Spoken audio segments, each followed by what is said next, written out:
Sahabat spiritual Indonesia, selamat datang di podcast Komo Rebi. Perkenalkan, saya Febus Sutanto.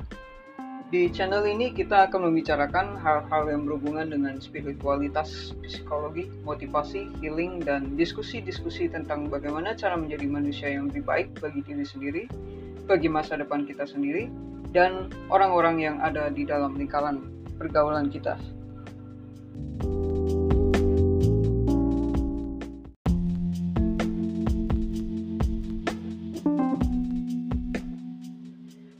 Apa yang menghalangi kita untuk menjadi manusia yang lebih baik? Tentu saja ada banyak jawaban untuk satu pertanyaan tersebut, tergantung situasi pribadi kita. Tapi biasanya yang menghalangi kita untuk menjadi manusia yang lebih baik adalah rasa takut. Takut untuk memulai, takut untuk membuat kesalahan, takut untuk berubah, takut akan perubahan, takut untuk menerima ide baru, takut untuk berkembang, dan lain-lain. Kenapa rasa takut menghalangi kita untuk menjadi manusia yang lebih baik? Karena takut merupakan kesadaran bahwa kita telah berada di ujung zona nyaman kita. Di mana kita merasa takut, disitulah batasan zona nyaman kita berada. Kenapa menakutkan untuk keluar dari zona nyaman? Karena kita punya logika. Kalau sudah ada yang aman, kenapa harus ambil resiko? Takut berenang karena tidak bisa berenang. Buat apa ambil resiko berenang dan tenggelam? Takut belajar hal baru, karena kita takut ide lama kita akan runtuh, dan kita akan kehilangan apa yang selama ini kita percaya. Bukannya selama ini kita baik-baik saja dengan ide lama tersebut. Kenapa harus terima ide baru? Takut macan, karena kita tahu kita tidak cukup kuat untuk bergulat dengan macan dan menang. Tidak perlu menghadapi macan juga nggak apa-apa, jadi lebih baik hindari saja. Takut mendengarkan kebenaran karena kita tidak siap untuk menerima bila ternyata apa yang selama ini kita percaya itu adalah kebohongan. Kalau dalam kebohongan bisa membuat kita bahagia, kenapa harus menyakiti diri dengan kenyataan? Karena risiko bisa meruntuhkan segalanya. Seperti berjudi. Itu sebabnya kita takut untuk keluar dari zona nyaman.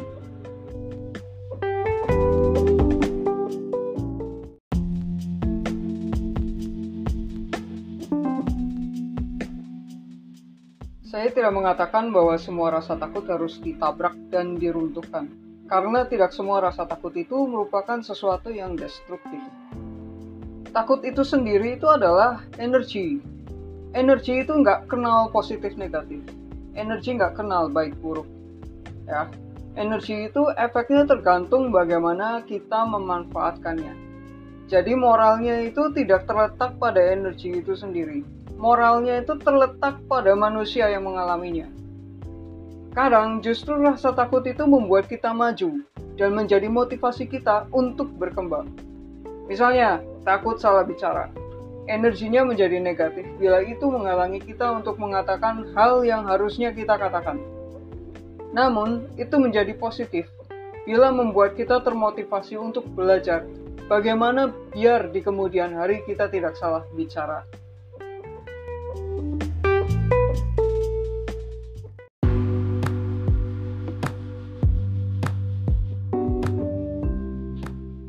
Dari mana datangnya rasa takut ini?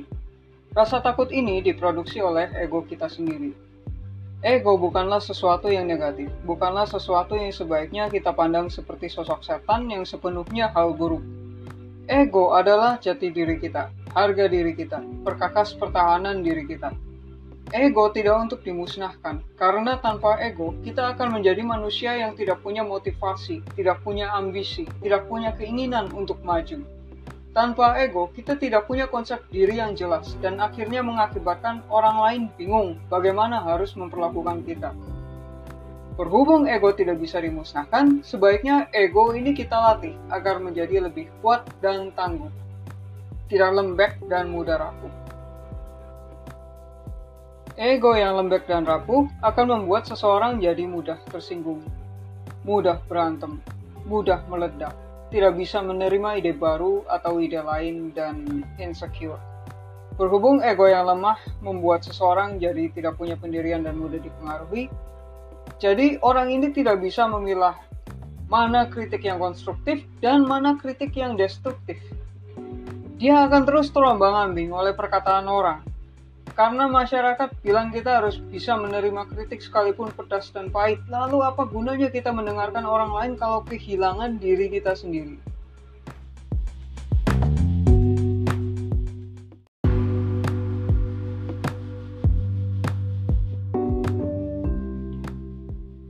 Ego yang kuat akan membuat seseorang jadi tahu apa yang dia mau. Percaya diri, tidak mudah terpengaruh, berpikiran terbuka, mantap dengan dirinya sendiri atau pilihannya sendiri. Orang-orang dengan ego yang kuat akan mudah untuk diajak berteman karena mereka punya konsep jelas akan dirinya sendiri, maka dia sanggup untuk mengajari orang lain bagaimana memperlakukan dirinya dengan benar. Memperlakukan dirinya dengan benar itu maksudnya seperti ini. Jadi bila Anda berteman dengan seorang yang pemarah, lalu dia marah-marah kepada Anda hanya karena hal kecil, ya, kalau Anda punya ego yang kuat, Anda akan membuat batasan. Saya nggak pantas dimarahi oleh hal sekecil ini. Jadi Anda akan ajak dia bicara, lalu Anda akan berkata, ya, saya tahu saya salah, tapi kamu nggak perlu marah. Kita bisa diskusikan ini dengan baik-baik. Atau, maaf, saya tidak bermaksud seperti yang kamu pikir. Maksud saya adalah ini. Ya, jadi kamu salah paham, makanya kamu marah. Mari kita bicara baik-baik. Ya, jadi ego yang kuat itu juga membantu seseorang untuk memiliki integritas yang kuat juga. Jadi kalau ego Anda bilang kalau saya tidak akan mencuri, lalu Anda masuk toko dan penjaga tokonya lagi ke WC. Tokonya nggak ada yang jaga dan di situ nggak ada CCTV. Kalau ego Anda kuat dan ego Anda berkata, saya tidak akan mencuri, Anda tidak akan mencuri apapun. Jadi ego yang kuat ini punya sisi positif juga kan? Dia bisa membantu Anda untuk menjadi orang yang punya integritas. Maka dari itu, kalau ego Anda kuat, orang lain akan cenderung jadi lebih mudah untuk mempercayai Anda.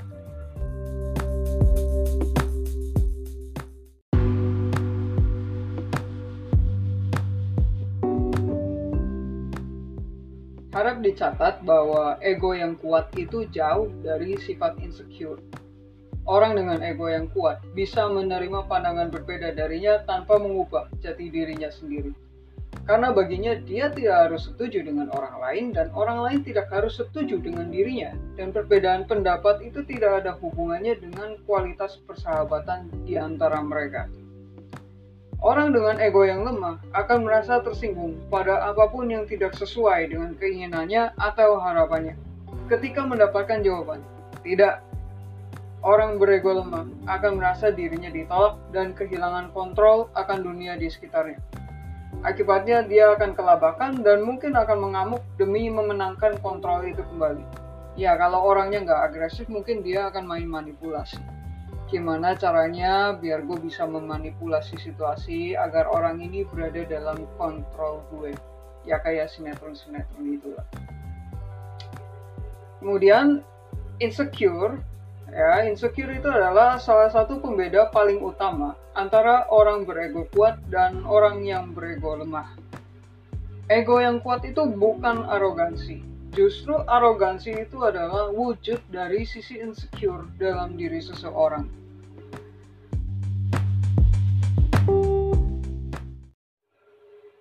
Jadi kita harus tahu bagaimana cara ego kita beroperasi.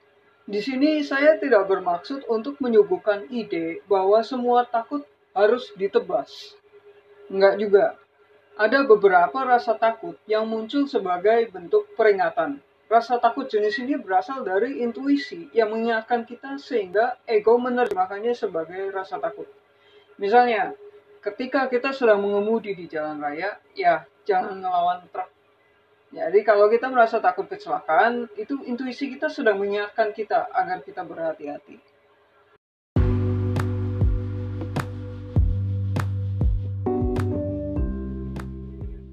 Ada orang yang egonya terletak di zona nyaman, tapi ada juga orang yang meletakkan egonya di luar zona nyaman.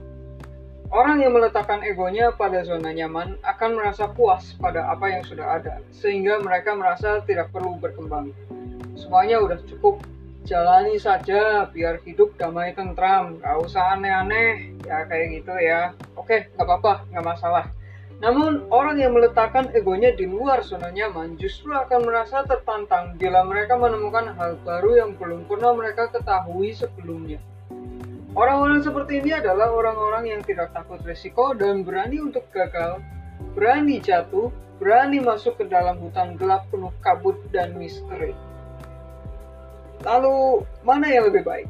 Berdiam di zona nyaman atau mengeksplorasi zona misteri dan punya kesempatan untuk memenangkan harta karun yang mungkin tersembunyi? Keduanya baik, namun bila Anda perlu perkembangan dalam hidup Anda harus berani melangkah keluar dari zona nyaman Anda. Berani untuk mengambil risiko. Untuk itu, mari saya ceritakan mengenai kisah tentang kodok yang diusir keluar dari tempurung.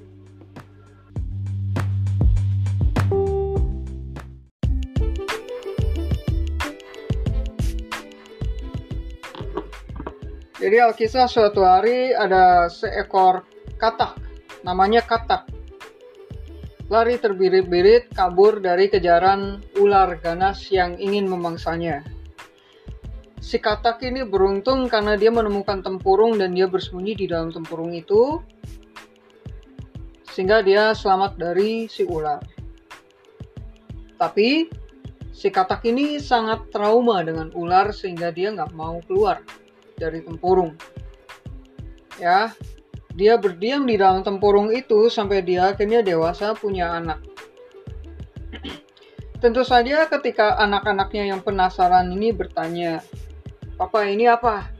Si katak selalu bisa jawab, "Oh, ini tanah." "Papa, ini apa?" "Oh, itu pasir." "Papa, ini apa?" "Oh, itu ulat." "Papa, kenapa ini gelap sekali?"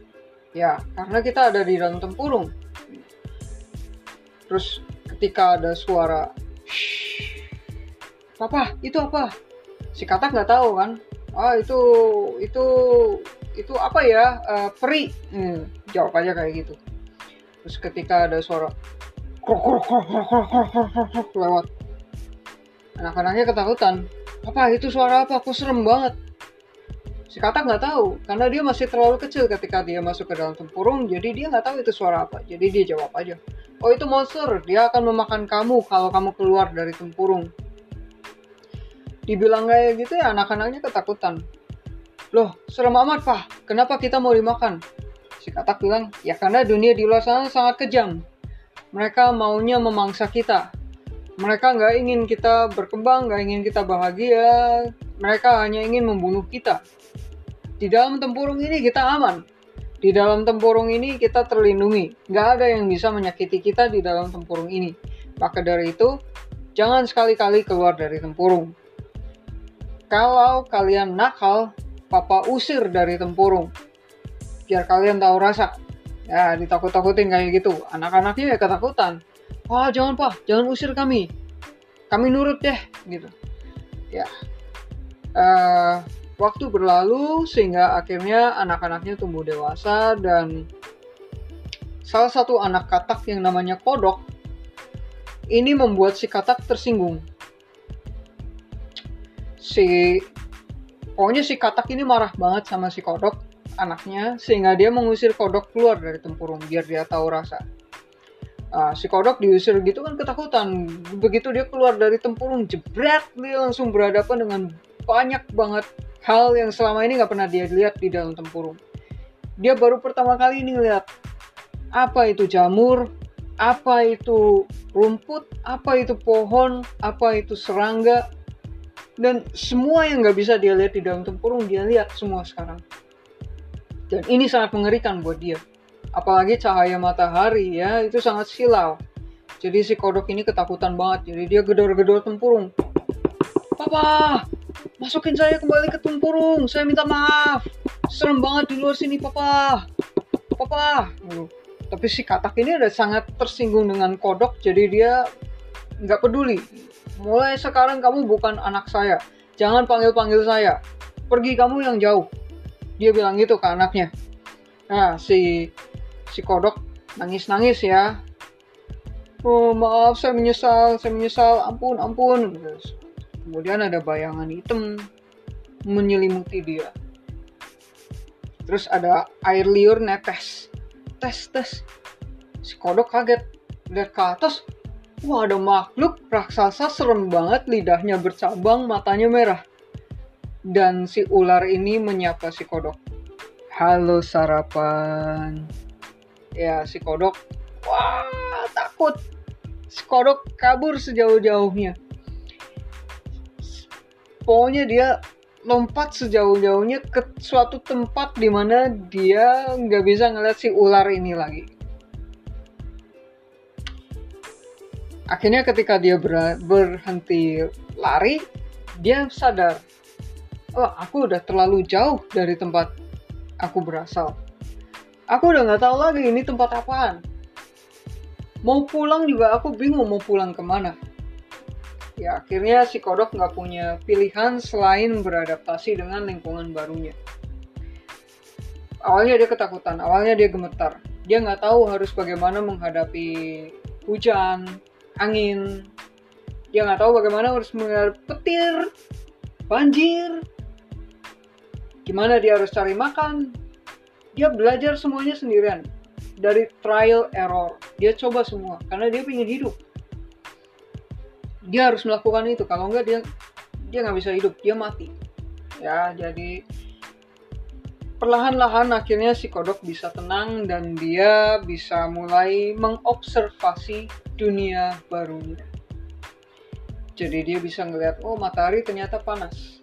Oh ternyata nggak ada yang menyeramkan dari petir. Oh ternyata kalau malam ada bulan.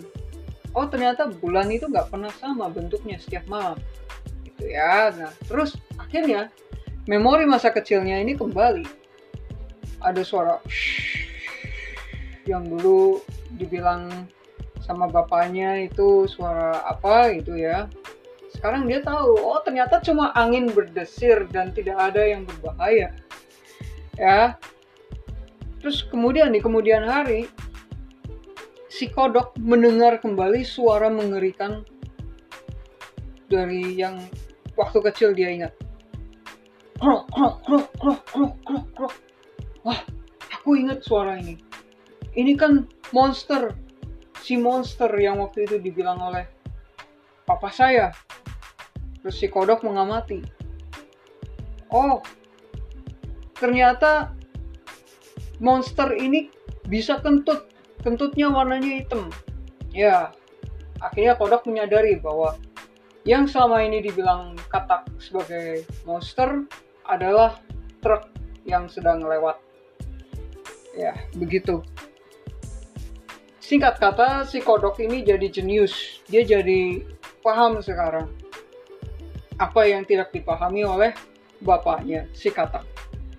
Jadi si kodok sekarang tahu bagaimana cara menghindari ular, bagaimana cara membedakan hewan yang bisa dimangsa dan mana hewan yang memangsa dia, dan mana hewan yang bisa dijadikan teman. Akhirnya si kodok, daripada dia marah-marah, kenapa waktu itu saya diusir? Si kodok berterima kasih.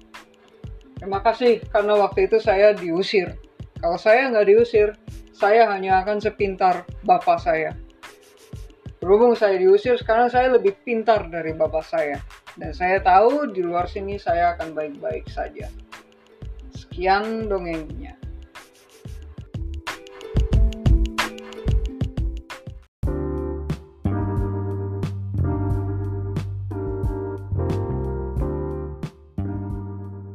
Katak bersembunyi di dalam tempurung itu karena dia takut dengan keberagaman yang ada di luar tempurung.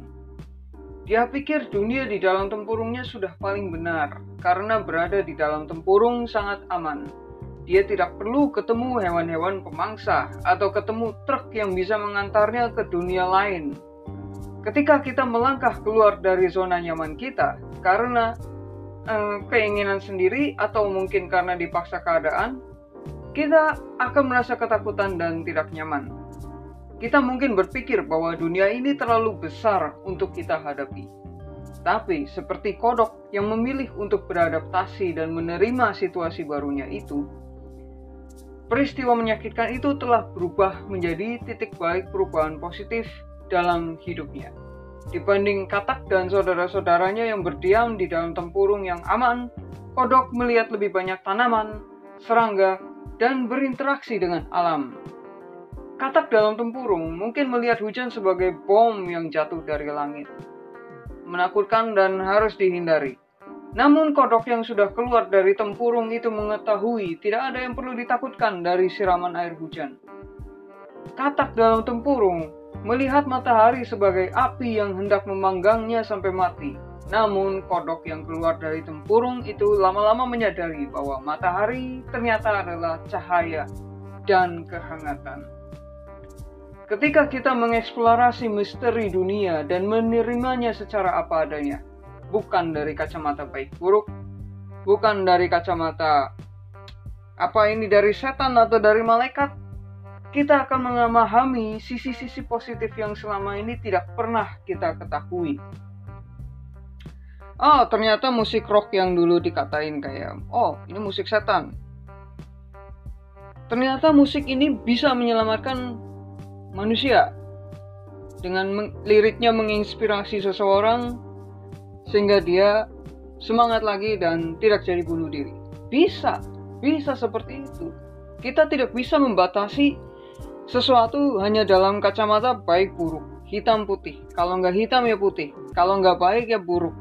Nggak bisa seperti itu. Dunia ini bukan hitam putih. Dunia ini adalah kromatik. Ada abu-abu di antara hitam dan putih, dan abu-abu ini tidak terhingga.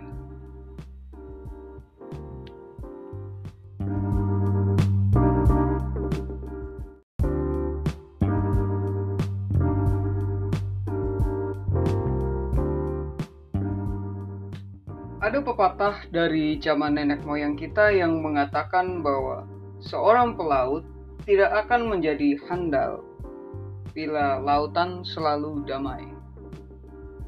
Seorang pelaut tidak akan bisa menjadi handal kalau lautan selalu damai.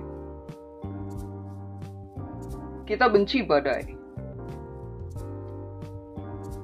Seorang petani yang sudah siap untuk menuai hasil panennya, sedikit lagi dia panen, sedikit lagi dia dapat duit.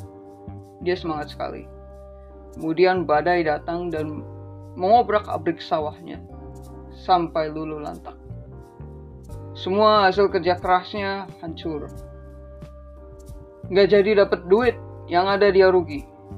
Dia benci sekali situasi ini, tapi dia nggak tahu siapa yang harus disalahin. Karena yang mengirim badai bukan musuhnya, bukan orang hidup. Karena badai itu datang sebagai siklus alam. Kita nggak bisa nyalahin alam. Mau nyalahin gimana? Kita mau teriak ke langit itu, Tuhan, kenapa kamu mengirimkan badai? Sedikit lagi aku panen, dapat duit. Kenapa badainya datang sekarang? Kenapa badainya nggak bisa nunggu seminggu lagi? Ya, kita nggak bisa menghindari situasi yang menyakitkan seperti ini. Tapi kita juga nggak bisa menyalahkan siapapun. Jadi apa yang bisa kita lakukan? Yang bisa kita lakukan adalah membenahi semua. Benahi semua, mulai lagi dari awal. Tapi kita harus belajar. Gimana caranya biar lain kali kalau badai itu datang, sawah saya nggak hancur. Mungkin petani ini membangun kubah yang bisa melindungi sawahnya, hasil kerja kerasnya dari badai tanpa mengurangi sinar matahari yang jatuh ke sawahnya. Atau mungkin dia membangun dinding yang sangat besar untuk melindungi sawahnya. Atau mungkin dia menciptakan mesin yang bisa memanfaatkan badai itu malah jadi kayak sumber energi atau apa. Kita ada situasi yang nggak bisa kita hindari, tapi situasi-situasi seperti ini bisa kita akali. Ini namanya kita belajar untuk lebih kuat. Ya, ini namanya kita belajar untuk berdamai dengan badai. Karena seperti kata nenek moyang kita tadi, seorang pelaut tidak akan menjadi handal apabila lautan selalu damai. Kalau kamu nggak pernah kena cobaan, kamu nggak akan pernah bisa punya kesempatan untuk belajar jadi orang yang lebih baik lagi. Mentalitas kita hendaknya mencintai perkembangan, berani untuk menerima kesalahan diri sendiri, walaupun kita malu mengakuinya. Kalau kita bisa menerima kesalahan diri sendiri, kesalahan orang lain juga kita pasti bisa menerima. Kalau kita nggak bisa memaafkan diri sendiri, susah bagi kita untuk memaafkan orang lain. Apa yang terjadi kalau kita susah memaafkan orang lain? Kita akan terpenjara dalam pikiran kita. Kita akan berpikir bahwa dunia ini kejam, dunia ini menyakiti saya, dunia ini ngutang sama saya. Saya jadi begini gara-gara si ini, si itu. Gara-gara pemerintah. Gara-gara mama saya nggak bener, papa saya nggak bener. Nyalahin ini, nyalahin itu. Gara-gara istri saya begini, anak saya begini. Kita nggak punya tanggung jawab terhadap diri sendiri. Kalau kita menyalahkan pihak di luar dari diri kita. Tapi kalau kita bisa menerima diri sendiri, termasuk kesalahan-kesalahannya. Oh iya, saya pernah melakukan ini. Ini pernah terjadi pada saya pernah melakukan ini dan ini salah, saya malu. Tapi ya, pada saat itu saya belum tahu dan saya belajar sekarang bahwa hal tersebut tidak boleh dilakukan. Kalau kita memperlakukan diri sendiri seperti ini, kita juga akan memperlakukan orang lain dengan rasa hormat. Tidak ada yang salah dan tidak ada yang memalukan dengan kesalahan. Setiap orang pasti membuat kesalahan dalam hidupnya. Orang yang hebat tahu itu. Karena itulah dia jadi hebat. Dia jadi hebat gara-gara dia sering bikin salah. Dia sering jatuh, makanya dia tahu gimana cara naik. Ya, dia sering salah, makanya dia tahu apa yang benar. Dia sering malu-maluin, makanya dia tahu apa itu kehormatan. Dan ketika dia sudah belajar, oh, ini sakit, oh, ini malu-maluin, oh, yang benar begini, yang salah begini. Ketika dia melihat orang lain berbuat kesalahan, dia jadi ingat, oh, dulu saya pernah kayak gitu. Tapi nggak apa-apa, saya bisa bangkit sekarang. Saya nggak akan selamanya terpuruk seperti itu. Orang yang hebat akan berpikir seperti ini, makanya dia akan merangkul orang-orang yang berada di bawah, orang-orang yang jatuh, dirangkul sama dia. Nggak apa-apa, ini cuma sementara. Kalau kamu maju terus, kalau kamu nggak menyerah sama dirimu sendiri, kamu bisa jadi orang hebat. Karena saya pernah di situ. Sekarang saya di sini. Kamu masa nggak bisa kayak saya? Kita sama-sama manusia. Kita sama-sama sehat, sama-sama pintar. Kalau saya bisa, kamu juga pasti bisa. Orang hebat akan berpikir seperti itu. Berbeda dengan orang-orang kecil. Orang-orang kecil yang melihat orang lain jatuh, dia tertawa. Orang kecil yang melihat orang lain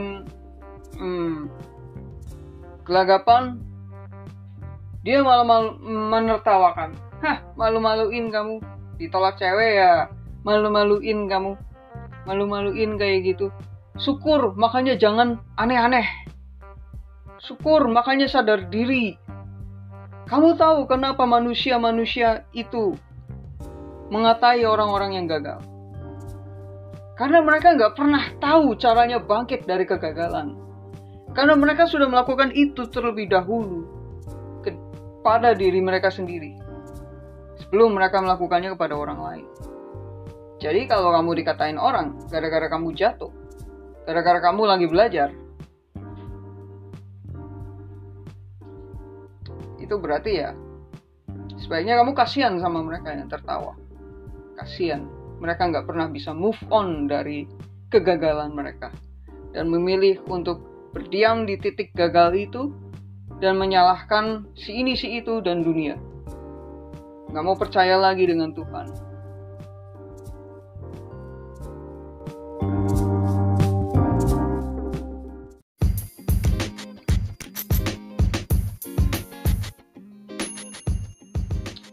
Nah, begitulah sekiranya sedikit yang ingin saya sampaikan mengenai ego dan rasa takut.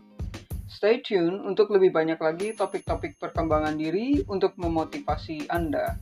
Saya menyadari bahwa di segmen kali ini saya menyuguhkan ide bagaimana rasa takut bisa membuat kita berkembang. Namun saya berharap Anda selalu ingat bahwa motivasi terbaik selalu berasal dari rasa cinta, bukan rasa takut. Hendaklah kita ingin berkembang karena kita mencintai hidup yang diberikan Tuhan kepada kita. Hidup ini terlalu indah untuk dihabiskan di dalam tempurung saja. Hendaklah kita ingin menjadi manusia yang lebih baik lagi karena mencintai diri kita sendiri. Sehingga kita ingin yang terbaik bagi diri kita. Mencintai diri bukan berarti membenarkan diri. Bila kita menyayangi seseorang, kita memberi apa adanya. Begitu pula bila kita mencintai diri sendiri, kita akan sanggup menegur diri sendiri bila kita berbuat salah. Mencintai diri berarti menghormati diri. Secara umum, kamu tidak akan berbohong kepada orang yang kamu hormati.